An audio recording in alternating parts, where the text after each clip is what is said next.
Kak, tolong. Aku ada hidup kok, ada mati kok. Kita pun hidup kak. Kak Betty.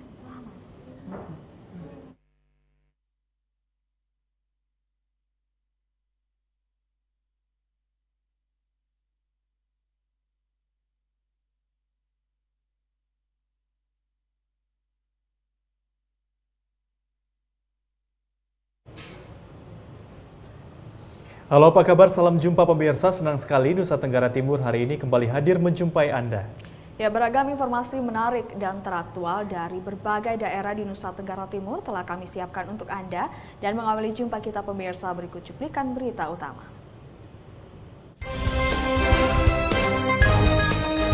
Enam desa di Dekamese terancam terisolir. Hama ulat serang tanaman jagung petani di 3 kecamatan. Jelang Hari Pers Nasional, jurnalis di perbatasan berbagi kasih.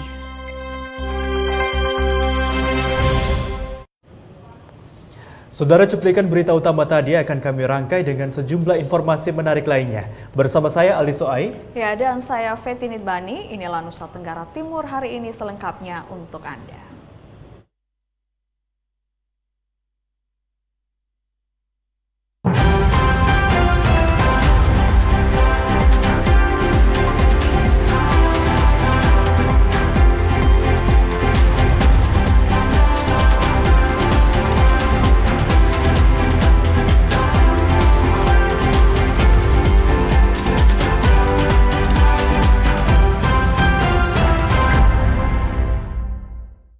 Kita awali berita pertama, saudara. Akibat jalan yang menghubungkan 6 desa di wilayah selatan Kecamatan Dekamese ambruk, sebanyak 6 desa di Kecamatan Dekamese saat ini terancam terisolir.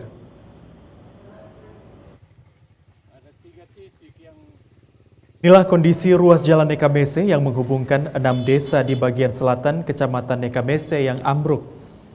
Dampak jalan badan jalan tersisa sekitar 1 meter, sehingga tidak bisa diakses kendaraan roda 4 dan hanya bisa diakses oleh kendaraan roda 2. Gaspar Duamuni, Kepala Dusun 3, Desa Oemasi mengatakan, jalan ini sudah berulang kali mengalami kerusakan. Bahkan sering ada inisiatif dari pemerintah dan masyarakat dari 11 desa bergotong royong untuk memperbaiki jalan, namun tidak bertahan lama karena memang tanahnya labil. Ambruknya badan jalan kali ini tergolong parah dan dipastikan 6 desa di wilayah selatan Kecamatan Dekamese akan terisolir. Adapun ke-6 desa itu masing-masing Desa Oenif, Usapi Sonbai, Taloitan, Bone, Tasikona, dan Desa Oepaha. Karena ruas jalan berada di Desa Oemasi dan setiap hari terus mengalami longsor walaupun tidak turun hujan, sehingga setiap hari pemerintah setempat terus melakukan pemantauan untuk memastikan agar warga yang melintasi tetap aman. Kerusakan jalan ini telah disampaikan ke pemerintah untuk segera dikerjakan. Masyarakat yang membawa hasil alam dengan kendaraan roda 4 dari 6 desa yang terancam terisolir harus melakukan transit dari satu mobil ke mobil yang lain di seberang jalan yang saat ini longsor. Kami mengharapkan kepada pemerintah pusat supaya kalau bisa mengambil perhatian sedikit. Teristimewa mungkin akan mengharap dari provinsi, karena selama ini dari daerah atau kabupaten yang mengambil perhatian. Tapi kali ini kami mungkin mengharapkan perhatian dari provinsi supaya kalau bisa menambahkan anggaran. Karena sesuai informasi dari anggaran dari kabupaten itu minim atau terbatas. Makanya kita hanya tambal saja istilahnya, tambal. Jadi harapan kami kalau bisa buat jembatan saja. Secepatnya merespon dengan memperbaiki ruas jalan yang mengalami kerusakan dan mengakibatkan 6 desa terancam terisolir. Dari Kabupaten Kupang, Krispoto, TVRI NTT.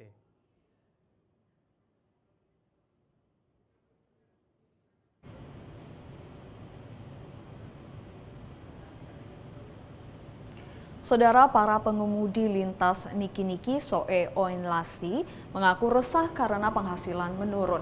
Pengemudi berharap pemerintah segera memperbaiki jalan provinsi Poros Tengah Kie Oinlasi Kabupaten Timur Tengah Selatan yang putus agar arus lalu lintas dari dan menuju Oinlasi kembali normal dan pendapatan para sopir kembali stabil.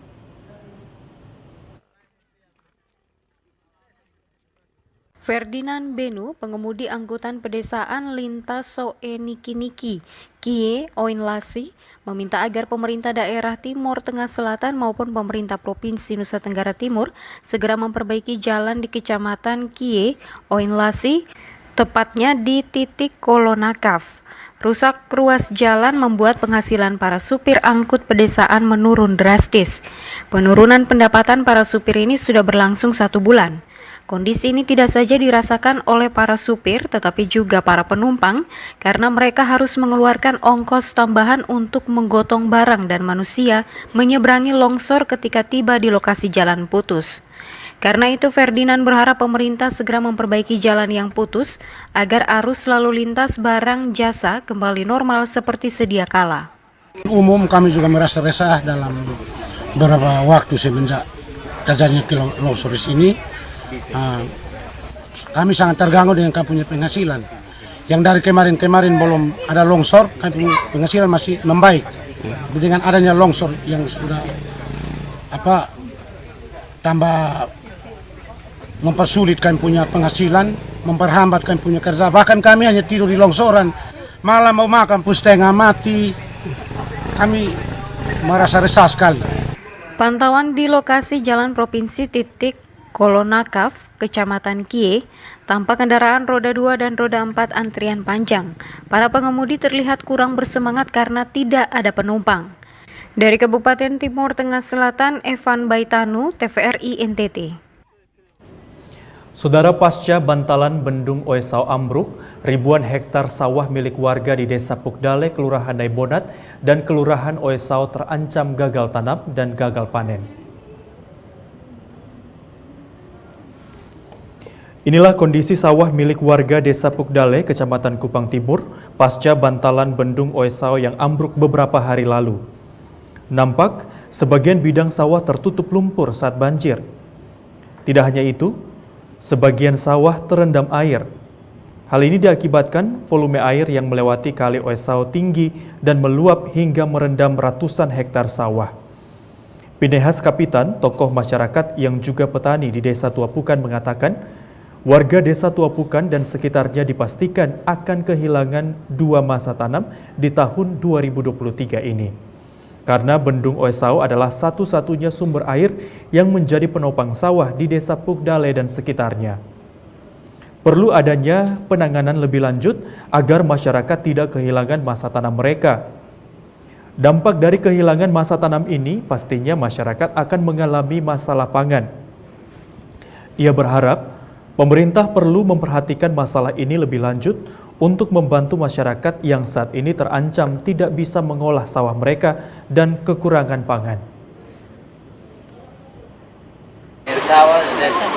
Sekarang sementara sawah kering, sementara kegiatan sawah sekarang masih musim tanam ini, jadi sekarang cuaca kering. Bagaimana pemerintah tolong tangani ini tuh? Kita masuk hujan ini. Himpun, luasan sawah yang terdampak banjir akibat bantalan bendung Oesau ambruk adalah 503 hektar di Desa Pukdale, 590 hektar di Kelurahan Oesau, 500 hektar di Kelurahan Babau, dan ratusan hektar lainnya di Kelurahan Naibonat. Dari Kabupaten Kupang, Chris Poto, TVRI NTT. Saudara, puluhan hektar sawah di Desa Tonggu Rambang, Kecamatan Ayesesa, Kabupaten Nagekeo terendam banjir. Akibatnya puluhan hektar tanaman padi yang baru ditanam terancam rusak dan gagal panen.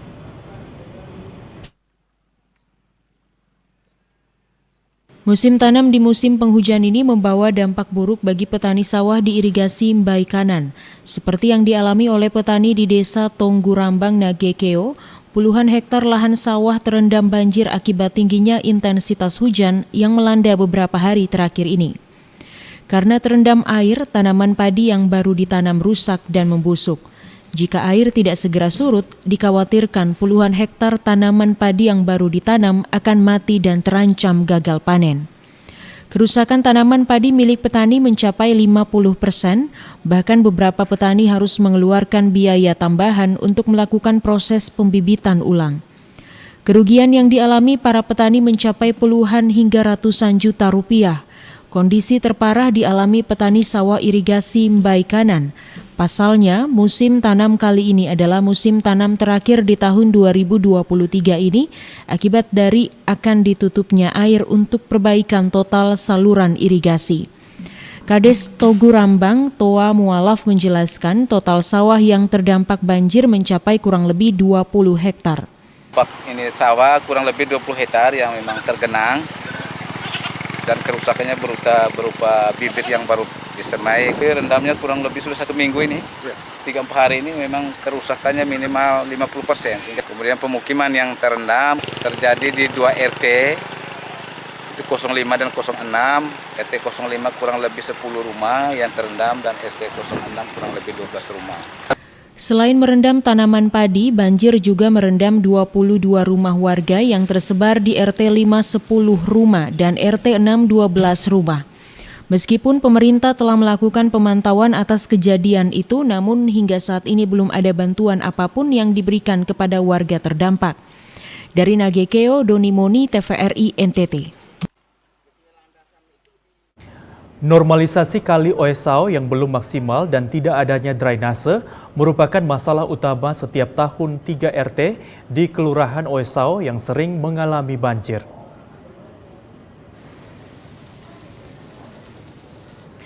Pemukiman warga di RT 36 RW 11, RT 37 RW 12, dan RT 38 RW 13 Kelurahan Oesau, tepatnya di sepanjang Jalan Timoraya, setiap tahun menjadi langganan banjir.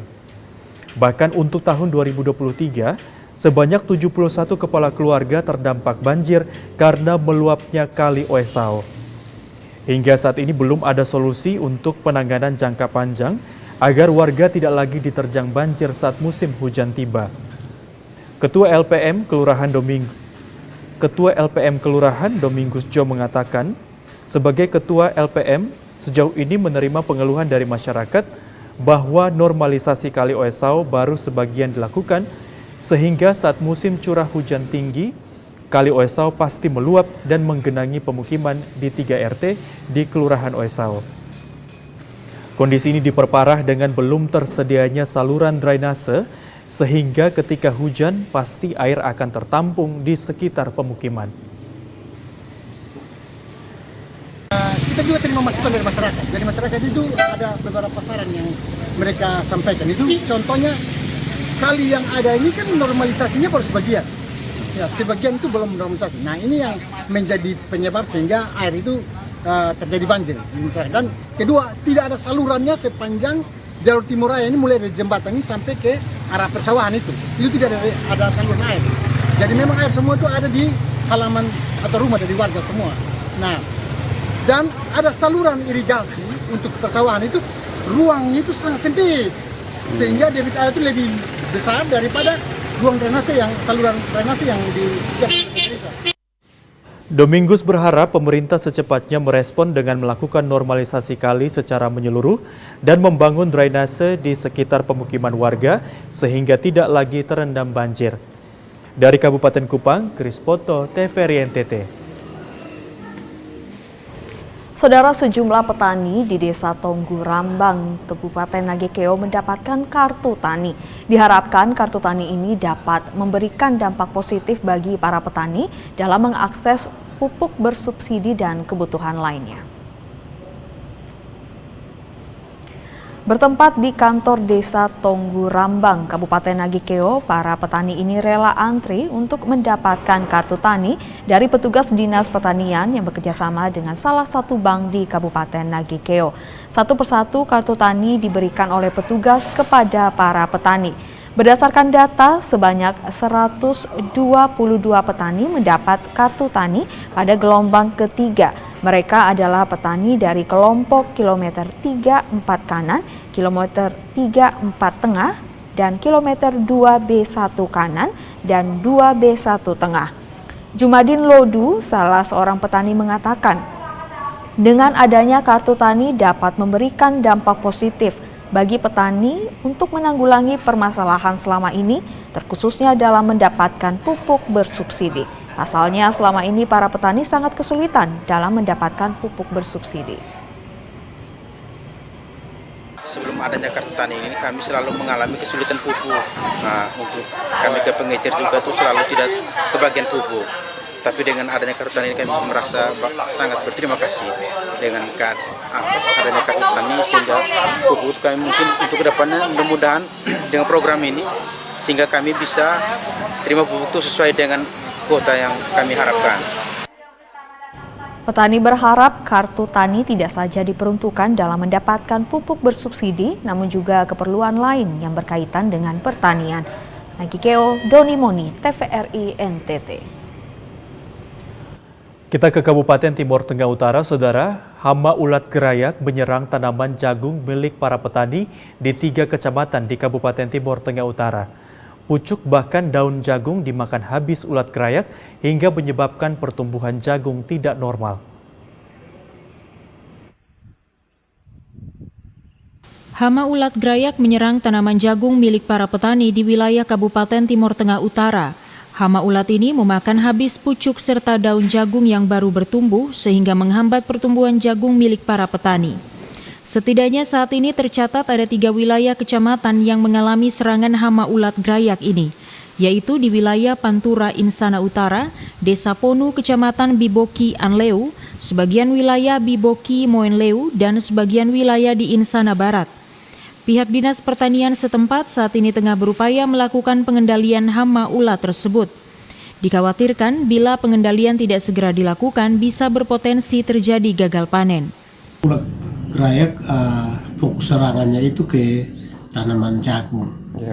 Dan gejala serangan ini sudah terjadi akhir Desember memasuki bulan Januari, dan sejak itu petugas kita kami sendiri dan petugas sudah turun ke lokasi dan mengadakan tindakan pengendalian terhadap hama gerayak. Nah, hama gerayak itu tumbuh atau berkembang biak dan pesat itu ketika tidak ada hujan. Ulat gerayak merupakan salah satu hama yang dikenal karena kemampuannya menyebabkan kerusakan yang cukup berat. Dengan populasi yang tinggi, hama ulat ini dapat merusak tanaman jagung dalam waktu singkat dengan cara memakan habis pucuk dan daun mudanya. Selain menyerang tanaman jagung, ulat gerayak juga menyerang tanaman lain seperti padi, sorghum, dan kacang-kacangan. Umumnya perkembangbiakan hama ulat gerayak ini terjadi sporadis ketika siklus cuaca yang tak menentu, seperti terjadi hujan sehari kemudian diikuti oleh cuaca panas yang panjang.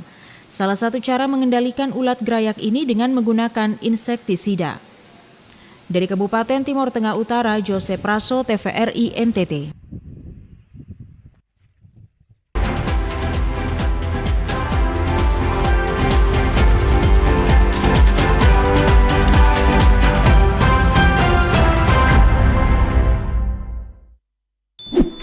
Yuk nonton siaran televisi digital.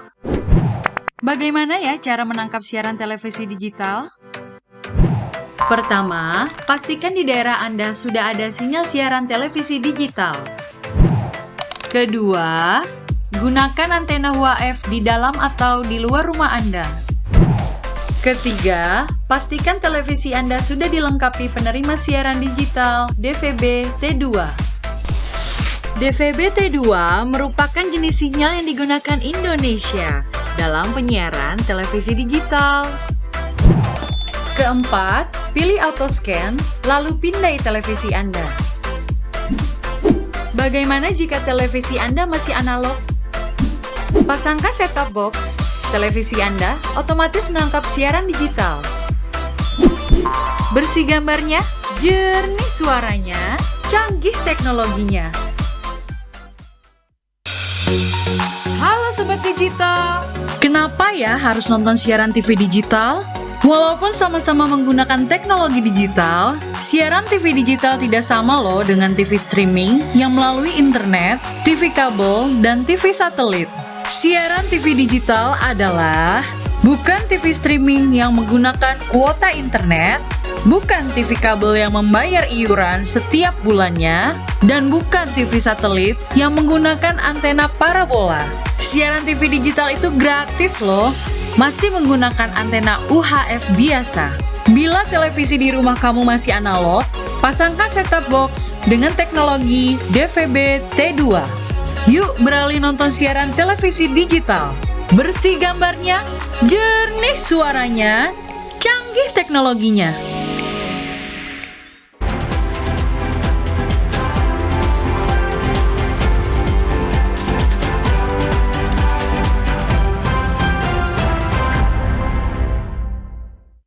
Terima kasih Anda masih bersama kami di Nusa Tenggara Timur hari ini. Kita ikuti informasi selanjutnya, Saudara. Harga beras medium di sejumlah pasar tradisional Kota Ende naik drastis hampir sepekan ini. Kenaikan ini dipicu berkurangnya stok beras serta cuaca ekstrim sehingga banyak petani padi gagal panen. Kepala Dinas Pendidikan dan Perindustrian dan Perdagangan Muhammad Syahrir membenarkan bahwa ada kenaikan harga beras medium dari harga Rp10.000 menjadi Rp11.000 hingga Rp113.000 setelah melakukan sidak ke distributor dan pedagang kecil. Kenaikan harga beras ini akibat cuaca ekstrim sehingga stok beras di distributor berkurang. Untuk menstabilkan harga beras, pihaknya bersama Bulog melakukan operasi pasar dengan harga jual Rp9.500. Pemantauan di pasar seperti apa macam, dengan langkah awal kami sudah berkoordinasi dengan Bulog untuk melakukan operasi pasar murah. Dan kegiatan operasi pasar murah sudah kami lakukan dengan harga jualnya Rp9.000 per kilogram. Nah, keterkaitan dengan itu, operasi pasar murah ini tidak serta-merta untuk mengatasi kenaikan menekan harga barang beras yang ada di pasar itu. Nah, tetapi kami sudah melakukan koordinasi dengan berbagai pihak untuk melakukan tindakan pengecekan dan penindakan di gudang-gudang selaku yang menstok beras itu yang ada di distributor besar yang ada di Kabupaten Ende. Kepala Bulog Cabang Ende, Peter Edehan mengatakan saat ini stok beras di gudang Bulog cukup untuk melayani masyarakat Kabupaten Ende dalam 3 bulan ke depan. Bulog juga dalam waktu dekat akan masuk tambahan beras dari Kupang sebanyak 750 ton. Karena itu warga diminta untuk tidak perlu khawatir. Intervensi kami sudah melakukan operasi pasar pada hari Jumat tanggal 3 kemarin di pasar Bongawani di situ Pak. Jadi di situ memang betul-betul antusias masyarakat terhadap pelaksanaan operasi pasar ini sangat diminati oleh masyarakat karena kami menjual kegiatan operasi itu, kami menjual beras khususnya beras medium itu dengan harga Rp9.000 per kilo Pak. Dan masyarakat sangat antusias dan sangat senang dengan kegiatan operasi pasar ini. Bulog bersama Dinas Perindustrian dan Perdagangan saat ini tengah menggelar pasar murah di beberapa pasar tradisional Kota Ende seperti Pasar Mbonggawani dan Pasar Wolowona. Masyarakat yang mau membeli beras murah bisa langsung ke kantor Bulog. Dalam waktu dekat, Bulog dan Disperindak akan melakukan operasi pasar murah di semua kecamatan di Kabupaten Ende. Dari Ende, Obitani, TVRI NTT. Saudara, banyak cara yang dilakukan oleh pemerintah Kabupaten Ngada dalam menekan angka stunting guna memperoleh generasi yang sehat dan berkualitas. Salah satu metode yang dipergunakan adalah pengawasan secara melekat untuk anak yang dinyatakan mengalami masalah gizi buruk. Masalah stunting masih menjadi pekerjaan berat bagi pemerintah untuk menciptakan generasi Indonesia yang sehat dan berkualitas dari segi kesehatan.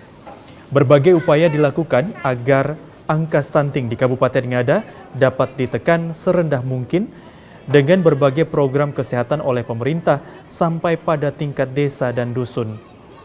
Pengukuran berat badan dan tinggi badan balita serta pemeriksaan kesehatan yang biasanya dilakukan 2 kali dalam setahun, kini ditambah menjadi 4 kali dalam setahun atas permintaan Bupati Ngada Andreas Paru dengan menggunakan metode pengawasan melekat.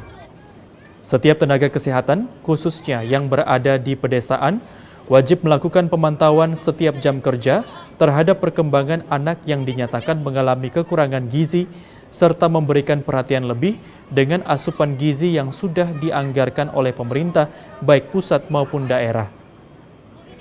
Kepala Dinas Kesehatan Kabupaten Ngada, Dr. Maria Bernadette Moi menjelaskan, pengawasan melekat ini diharapkan mampu memberikan perubahan secara signifikan terhadap pertumbuhan dan perkembangan kesehatan anak untuk menjadi lebih baik dari hari ke hari, sehingga pencapaian target penurunan angka stunting dapat tercapai sesuai harapan pemerintah.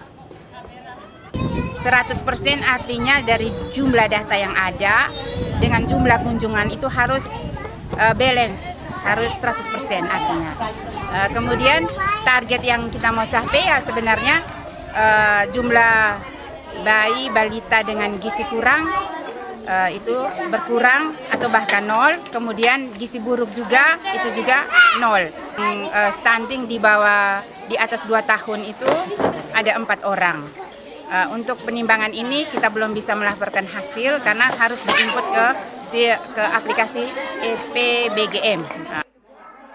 Dr. Maria Bernadette Moi merasa optimis jika metode pengawasan melekat ini berjalan dengan baik, maka permasalahan stunting akibat kekurangan asupan gizi terhadap balita bisa teratasi secara tuntas lewat kerja keras pemerintah, tenaga kesehatan, serta bersama masyarakat.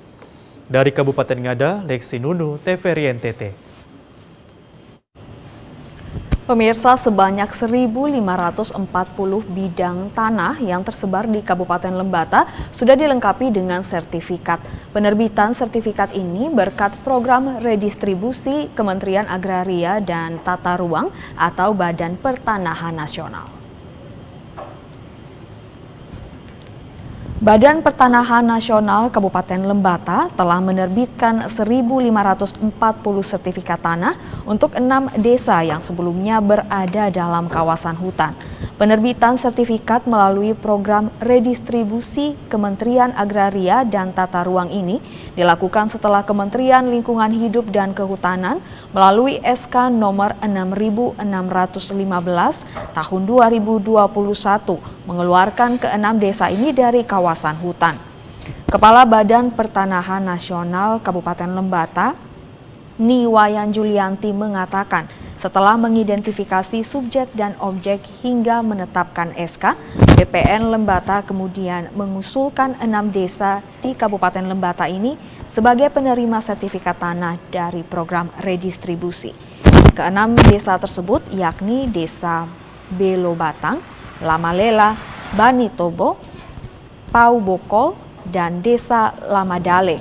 Wayan menyebut bahwa semua proses pengurusan sertifikat ini berjalan dengan lancar berkat bantuan dari semua pihak, termasuk warga dan pemerintah desa terkait. Pembebasan kawasan hutan ini, makanya masyarakat ini dalam melengkapi berkas untuk penerbitan sertifikat itu mereka sangat antusias sekali. Jadi kami lancar di lokasi. Kami lancar dibantu oleh ini dari pihak pemerintah, dalam hal ini kepala desa masing-masing. Jadi di situ kami dibantu namanya Puldatan, pengumpul ini data. Kami dibantu oleh mereka sehingga lancar sekali terkait dengan 1.500 ini tercapai 100%. 100% ya. Dengan diserahkannya 1.540 sertifikat ini, maka BPN Lembata telah mencapai target 100% sertifikasi tanah dari program redistribusi pada tahun 2022. Sementara itu di tahun 2023, BPN Lembata sesuai target akan menerbitkan sertifikat untuk 800 bidang tanah. Andrea Tagoran, TVRI NTT. Kantor Perwakilan Bank Indonesia Provinsi Nusa Tenggara Timur menyampaikan kinerja ekonomi Provinsi NTT masih menunjukkan ketahanan yang cukup kuat di tengah perlambatan ekonomi global dan kenaikan inflasi domestik.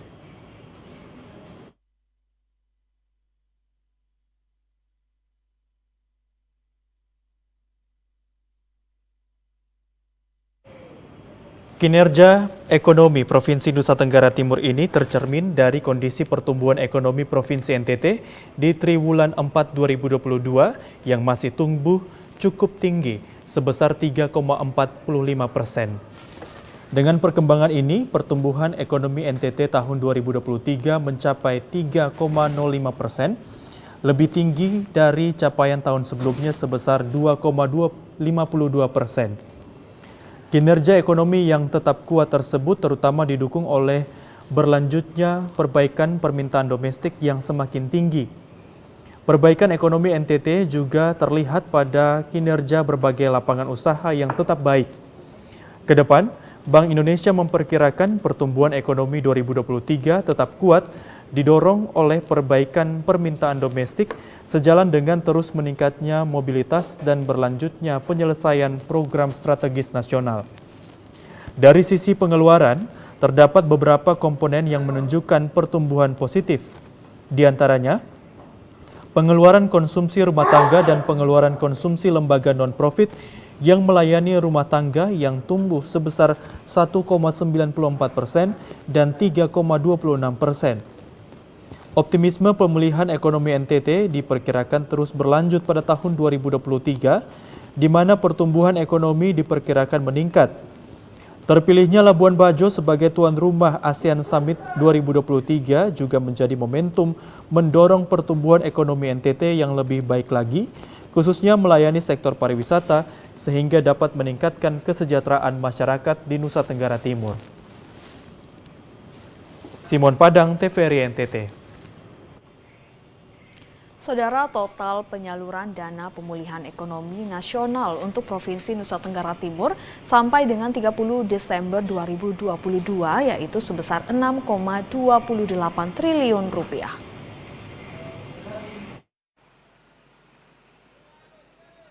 Penyaluran dana pemulihan ekonomi nasional sebagai bantalan sosial bagi masyarakat di masa pandemi juga untuk menjaga pemulihan ekonomi merupakan salah satu bentuk upaya pemerintah menjaga perekonomian. Berdasarkan rilis data dari Ditjen Perbendaharaan Kanwil Provinsi NTT, total penyaluran dana PEN di NTT mencapai 6,28 triliun rupiah. Klaster kesehatan untuk klaim pasien COVID-19 bagi 40 rumah sakit dan 8.398 pasien sejumlah 272,19 miliar rupiah. Dan untuk insentif tenaga kesehatan bagi 42 rumah sakit dan 2.470 nakes sejumlah 12,11 miliar rupiah. Untuk klaster sosial, untuk program Keluarga Harapan ditujukan bagi 1.360.017 KPM sejumlah 1,15 triliun rupiah. Untuk BLT Sembako bagi 429.509 KPM sejumlah 1.017 triliun rupiah. Untuk BLT minyak goreng bagi 429.421 KPM sejumlah 128,82 miliar rupiah. Dan untuk BLT dana desa bagi 3.026 desa sejumlah 1, triliun rupiah. Dari klaster pemulihan ekonomi untuk padat karya PUPR bagi 19.742 tenaga kerja sejumlah 309,99 miliar rupiah. Untuk pariwisata PUPR seperti pembangunan infrastruktur pendukung KSPN Super Prioritas Labuan Bajo sejumlah 402,21 miliar rupiah. Untuk ketahanan pangan PUPR seperti pengembangan dan perbaikan bendungan, peningkatan jaringan irigasi dan embung sejumlah 980,74 miliar rupiah. Untuk infrastruktur PUPR seperti pembangunan dan preservasi jalan serta penggantian jembatan sejumlah 404,2 miliar rupiah. Dan untuk prioritas lain PUPR seperti ASEAN Summit 2023 di Tanah Mori, Labuan Bajo, sejumlah 406,77 miliar rupiah. Esther Siubelan Kristo Dapo, TVRI NTT. Kita ke informasi lainnya, Saudara. Polres Ngada menggelar operasi keselamatan Turangga 2023 guna meminimalisir angka kecelakaan berlalu lintas di Kabupaten Ngada yang cukup tinggi. Operasi gabungan yang melibatkan unsur TNI dan Dinas Perhubungan diharapkan mampu bekerja secara maksimal untuk hasil yang terbaik.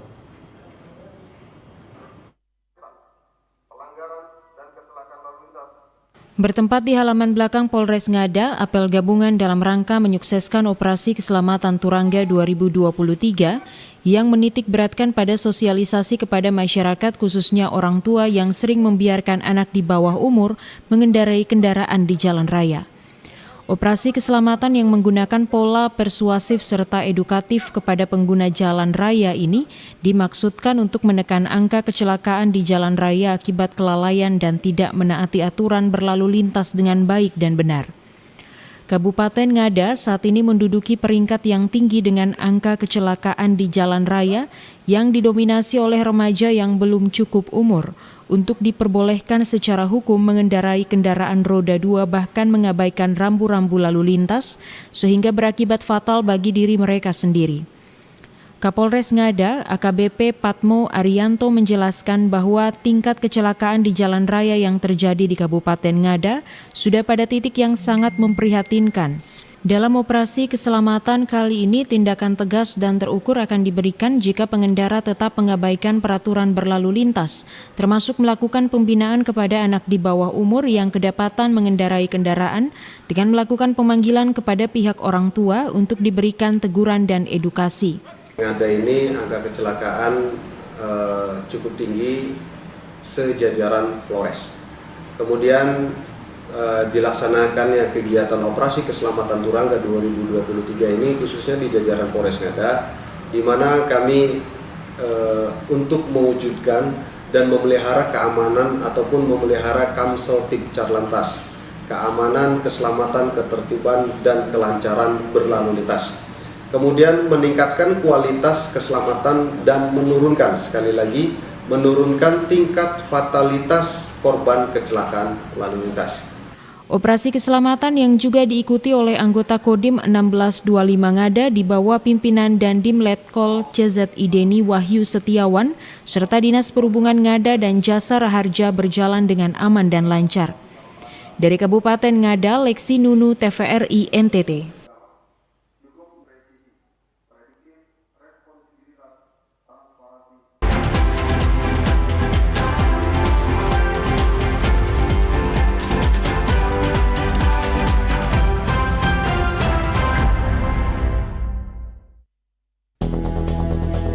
Siaran televisi analog di Indonesia akan dimatikan paling lambat 2 November 2022 untuk digantikan sepenuhnya oleh siaran TV digital. Program migrasi mode siaran TV ini disebut Analog Switch Off atau ASO. Meski demikian, para pemilik TV biasa atau tabung alias TV analog tak perlu khawatir, sebab TV analog bisa dimanfaatkan menjadi TV digital dengan menggunakan perangkat set-top box yang sudah mendukung digital video broadcasting second generation terrestrial atau DVB T2, standar TV digital di Indonesia. Satu hal lagi, pemerintah juga memberikan gratis kepada masyarakat yang masuk dalam kategori miskin, sehingga masyarakat tersebut dapat segera beralih ke TV digital dalam beberapa bulan ke depan. Kementerian Kominfo telah membuat program memberikan set-top box kepada masyarakat kategori miskin dalam aturan pemerintah dan peraturan menteri. Alokasi set-top box gratis itu dari penyelenggara multiplexing TV digital atau MUX sebagai bentuk komitmen persiapan analog switch off. Masyarakat dapat mengakses informasi tentang analog switch off, TV digital maupun jenis set-top box yang sudah memiliki sertifikasi dalam mendukung siaran digital di laman Kementerian Kominfo, yaitu siarandigital.kominfo.go.id. Ayo, segera beralih ke TV digital.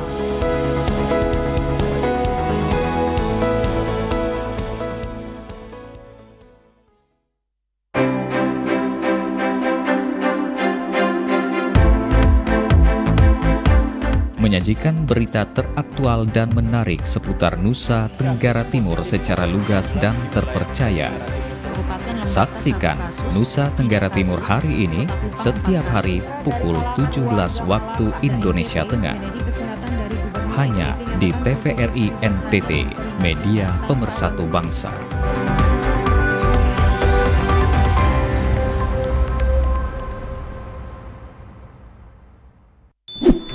Yuk nonton siaran televisi digital. Bagaimana ya cara menangkap siaran televisi digital? Pertama, pastikan di daerah Anda sudah ada sinyal siaran televisi digital. Kedua, gunakan antena UHF di dalam atau di luar rumah Anda. Ketiga, pastikan televisi Anda sudah dilengkapi penerima siaran digital DVB T2. DVB T2 merupakan jenis sinyal yang digunakan Indonesia dalam penyiaran televisi digital. Keempat, pilih auto scan, lalu pindai televisi Anda. Bagaimana jika televisi Anda masih analog? Pasangkan set-top box, televisi Anda otomatis menangkap siaran digital. Bersih gambarnya, jernih suaranya, canggih teknologinya.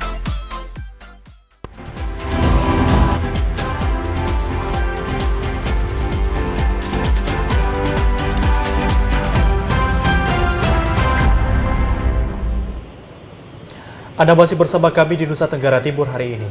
Kita ikuti informasi selanjutnya, pemirsa. Polres Timor Tengah Utara mulai menggelar operasi keselamatan Turangga 2023 jelang perayaan Idul Fitri 1444 Hijriah. Operasi keselamatan gabungan ini akan berlangsung selama 14 hari ke depan. Menandai dimulainya operasi keselamatan Turangga 2023 dilakukan penyematan pita oleh Kapolres Timor Tengah Utara kepada perwakilan petugas gabungan dalam apel gelar pasukan di Mapolres TTU Selasa 7 Februari 2023. Apel operasi keselamatan ini melibatkan personel dari TNI, Dinas Perhubungan, Satpol PP, serta Dinas Pendapatan Daerah. Kapolres TTU AKBP Muhammad Mukson mengungkapkan sasaran kegiatan operasi pada seluruh pengguna jalan, baik itu pejalan kaki maupun pengguna kendaraan bermotor, dengan tetap mengutamakan pendekatan preventif. Diharapkan dengan adanya kegiatan operasi keselamatan ini dapat meminimalisir angka kecelakaan yang cukup tinggi terjadi di wilayah tersebut.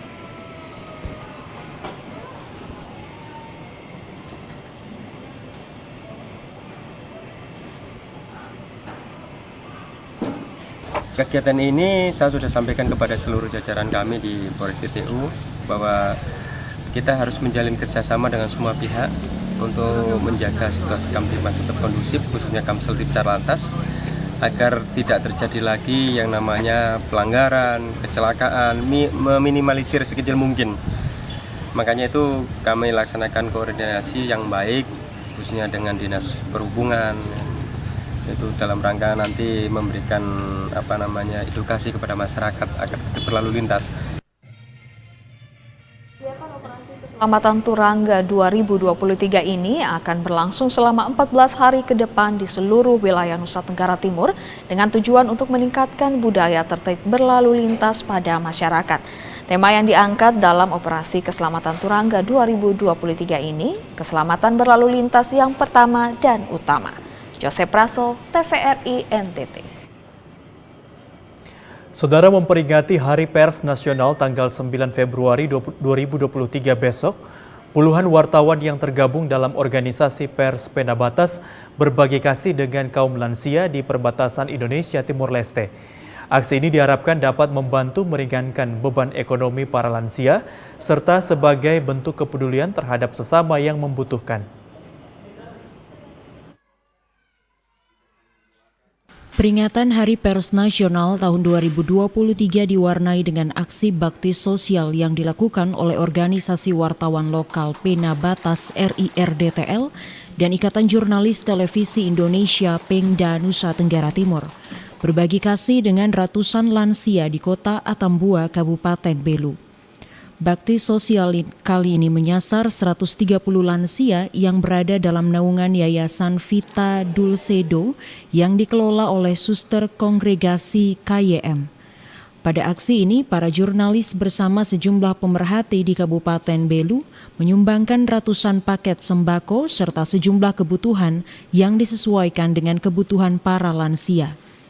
Aksi ini sebagai bentuk kepedulian para jurnalis di wilayah perbatasan Indonesia Timor Leste terhadap kaum lansia yang sangat membutuhkan perhatian dan uluran tangan dari sesama.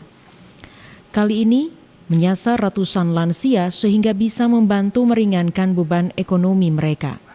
Aksi sosial ini pun mendapat respon positif dari para lansia yang hadir serta pengurus Yayasan Vita Dulcedo Atambua. Lewat aksi ini juga, para jurnalis menunjukkan kepedulian terhadap sesama di sela-sela tugas menjalankan tugas jurnalistik di wilayah perbatasan Indonesia Timor Leste.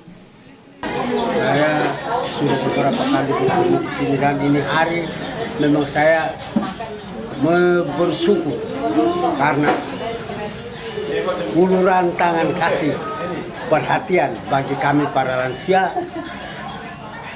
kami bangga. Merasa bangga. Tidak ada orang yang memberikan uluran tangan kalau hanya datang dulu dan terima. Tidak. Hanya pengurus bakti atas nama Yayasan Vita Dulcedo melalui bapak-bapak datang ke sini untuk kami para lansia. Para lansia sangat senang dengan kehadiran para jurnalis di mana para jurnalis menyempatkan waktu dan memberikan bantuan sosial kepada para lansia. Untuk itu, para jurnalis diharapkan untuk menjalankan tugas dengan baik di wilayah perbatasan Indonesia Timor Leste. Sebagai pembina yayasan ini sangat berterima kasih bagi para pemerhati dan jurnalis yang berkesempatan untuk memberi perhatian kepada para lansia. Dan pada hari ini kami sangat berkesan dan terima kasih atas kehadiran dari Bapak jurnalis yang dari TVRI. Semoga dengan kegiatan ini nanti kami tetap berharap berkelanjutan di kemudian hari. Selain menyasar para lansia di Susteran KYM Fatu Benau, para jurnalis pun menyempatkan diri bersama para suster dan pendamping Yayasan Vita Dulcedo juga memberikan bantuan kepada para lansia yang tinggal cukup jauh melalui door-to-door. Selain kegiatan bakti sosial, para jurnalis juga akan melakukan aksi peduli lingkungan pada puncak Hari Pers tanggal 9 Februari 2023 besok. Kita Penabatas Kabupaten Belu setiap tahun melakukan kegiatan HPN, itu sudah menjadi agenda tetap teman-teman Penabatas. Karena itu tahun-tahun sebelumnya kegiatan itu sudah banyak yang kita buat untuk kelompok masyarakat lain, juga sekolah, sehingga di tahun ini kita coba mengambil bagian berbagi kasih dengan para lansia. Aksi sosial ini dilakukan dengan menyasar para lansia sebagai bentuk kepedulian terhadap sesama, khususnya para lansia. Dari Kabupaten Belu, Andri Witak, TVRI NTT. Pemirsa, untuk memaksimalkan pelayanan dan memperkuat sistem peringatan dini, meteorologi, klimatologi, dan geofisika, serta mitigasi multi bencana geohidrometeorologi, BMKG Republik Indonesia meresmikan fasilitas pelayanan terpadu BMKG Provinsi Nusa Tenggara Timur dan operasional radar cuaca Kupang. Untuk memaksimalkan pelayanan dan memperkuat sistem peringatan dini meteorologi, klimatologi, dan geofisika, serta mitigasi multi bencana geohidrometeorologi, BMKG Republik Indonesia meresmikan fasilitas pelayanan terpadu BMKG Provinsi NTT dan operasional radar cuaca Kupang. Gedung yang berdiri di atas lahan hibah dari pemerintah Provinsi Nusa Tenggara Timur seluas 8.000 meter persegi tersebut dipersiapkan untuk kegiatan layanan di berbagai sektor pembangunan, meliputi sektor transportasi, infrastruktur, pertanian, perikanan, sumber daya energi, lingkungan hidup, kesehatan, pariwisata, industri, perdagangan, dan perindustrian. Menurut Kepala BMKG Dwi Korita Karnawati, diharapkan dengan keberadaan fasilitas pelayanan terpadu BMKG ini dapat semakin memperkuat sistem peringatan dini multi bencana di wilayah timur Indonesia dan untuk memudahkan masyarakat dalam mendapatkan layanan data dan informasi MKG untuk seluruh wilayah NTT.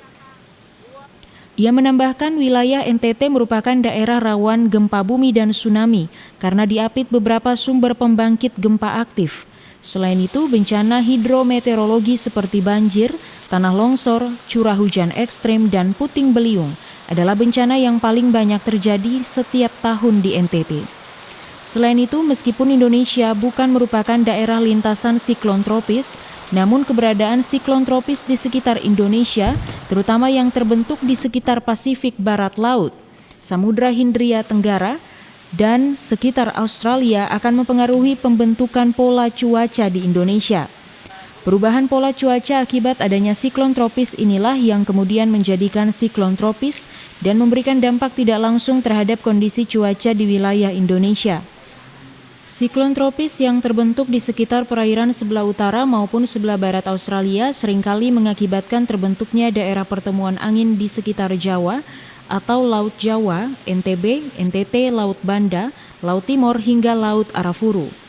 Mempertimbangkan hal tersebut, BMKG mempercepat proses pembangunan fasilitas terpadu BMKG di NTT beserta sistem dan infrastrukturnya agar dapat meminimalisir resiko multibencana geohidrometeorologi melalui kecepatan, ketepatan, dan keakuratan informasi peringatan dini cuaca, iklim, dan tsunami. Terlebih dalam fasilitas tersebut juga dibangun radar cuaca SeaBen yang mampu mendeteksi fenomena cuaca setiap 10 menit dengan jangkauan wilayah mencapai radius maksimal hingga 350 km. Keberadaan radar ini sangat penting untuk pemantauan potensi hujan ekstrim secara real-time di wilayah NTT dalam cakupan deteksinya sehingga sangat berguna dalam proses pembuatan informasi peringatan dini cuaca ekstrim. Gedung ini sangat berarti bagi kami dalam rangka lebih menguatkan penyebar luasan informasi meteorologi, klimatologi, gempa dan tsunami kepada masyarakat. Karena di sini layanan terpadu, baik tentang cuaca, iklim, gempa, dan tsunami. Dan kami terus menjalin kerjasama dengan pemerintah daerah dan pihak-pihak terkait, terutama dalam hal penyebar luasan informasi tadi secara cepat. Ini harus bisa terlaksana. Tanpa koordinasi, tanpa kerjasama, hal itu akan sulit terwujud. Meskipun sudah ada teknologi digital. Agung Pras, Kristodapo, TVRI, NTT. Memperingati 1 abad Nahdlatul Ulama, pengurus cabang Nahdlatul Ulama PCNU Kabupaten Ende menggelar istiqosah di Masjid Besar Ar-Rabita untuk menjaga kerukunan, keanekaragaman, serta mempertahankan ideologi bangsa.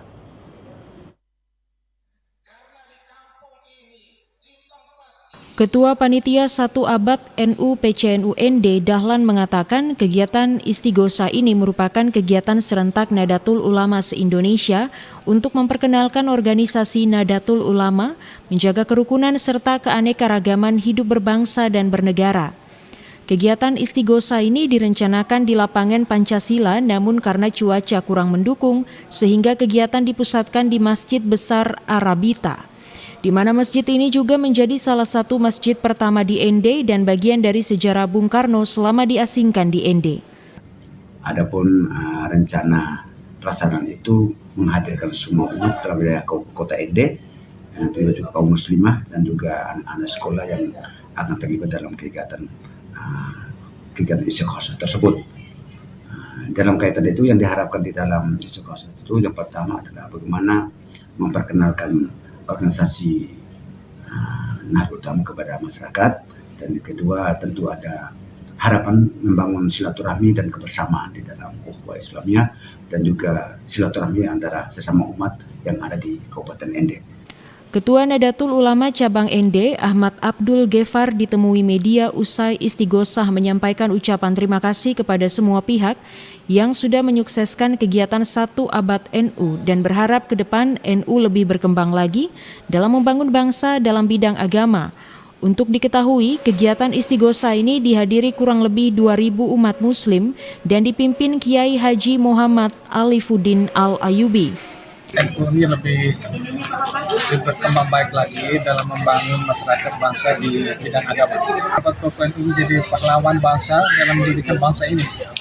Jadi ada keterikatan dari sananya memang dari awal Indonesia merdeka banyak tokoh para ulama-ulama yang terlibat dari pahlawan yang begitu. Tetap daripada kiprah pada kita NU 1976, NU dengan bangsa ini tidak berkaitan dengan pusat. NU bagian daripada bangsa, bangsa bagian daripada NU. Dari ND, Obitani, TVRI NTT. Pemirsa, bertempat di Palacio Room 2, Hotel Aston Kupang, kepala dan sejumlah karyawan TVRI Stasiun NTT melaksanakan konsinyering penyusunan RKA KL tahun anggaran 2024. Bertempat di Palacio Room 2 Hotel Aston Kupang, kepala dan sejumlah karyawan TVRI Stasiun Nusa Tenggara Timur laksanakan konsinyering penyusunan RKAKL tahun anggaran 2024. Dalam rapat selama 3 hari yang diikuti oleh sebagian besar pejabat dan karyawan di lingkup TVRI NTT, dibahas mengenai rancangan usulan anggaran untuk tahun 2024 dari berbagai bagian yang ada di TVRI Nusa Tenggara Timur, seperti dari bagian pengembangan usaha, umum, teknik, program dan konten media baru, berita, serta bagian keuangan. Menurut Ketua Panitia yang juga Kepala Bagian Keuangan, Elmi Bowak, acara ini bertujuan untuk mengetahui dan merancang usulan anggaran yang akan diajukan oleh masing-masing bagian di TVRI NTT untuk selanjutnya dibahas dan diajukan ke tingkat pusat. Ia menambahkan diharapkan dengan adanya kegiatan ini diperoleh kesesuaian antara anggaran yang diajukan dengan segala sesuatu yang dibutuhkan untuk mencapai target maupun rancangan kerja yang telah ditetapkan dan direncanakan. Jadi kegiatan kita yang dilaksanakan di Hotel Aston selama 3 hari ini, kita sama-sama dari tiap seksi, baik umum, keuangan, program, berita,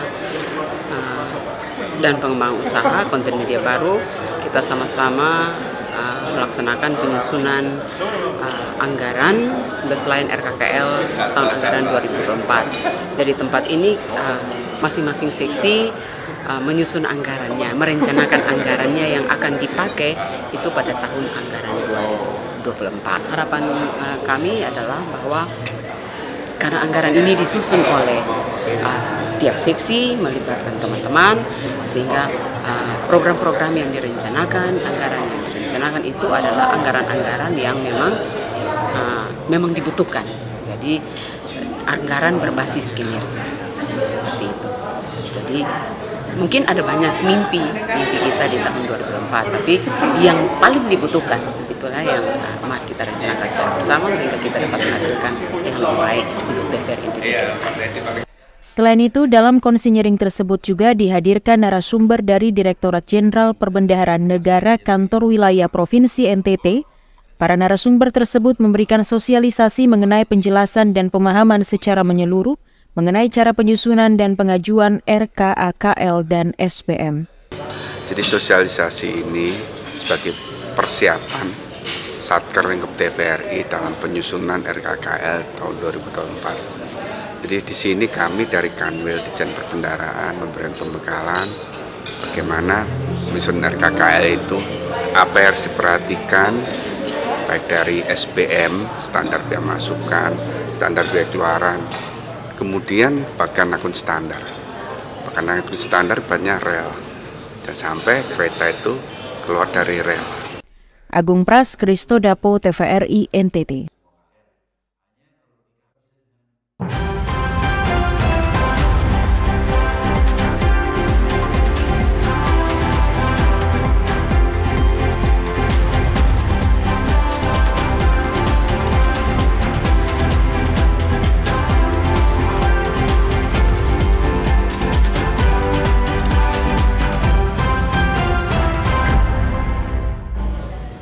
Saudara, informasi tadi sekaligus mengakhiri kebersamaan kita hari ini. Tak lupa kami juga mengajak Anda untuk tetap menaati protokol kesehatan guna mencegah penularan COVID-19. Mari beralih ke TV digital untuk kualitas yang lebih baik. Dan terus saksikan Nusa Tenggara Timur hari ini yang menyajikan informasi secara santun, lugas, dan berimbang. Hanya di TVRI NTT Media Pemersatu Bangsa. Akhir kata, saya Fetinit Bani. Dan saya Aldi Soai mewakili seluruh kerabat kerja yang bertugas mengucapkan terima kasih atas kebersamaan Anda. Selamat melanjutkan aktivitas Anda dan sampai jumpa.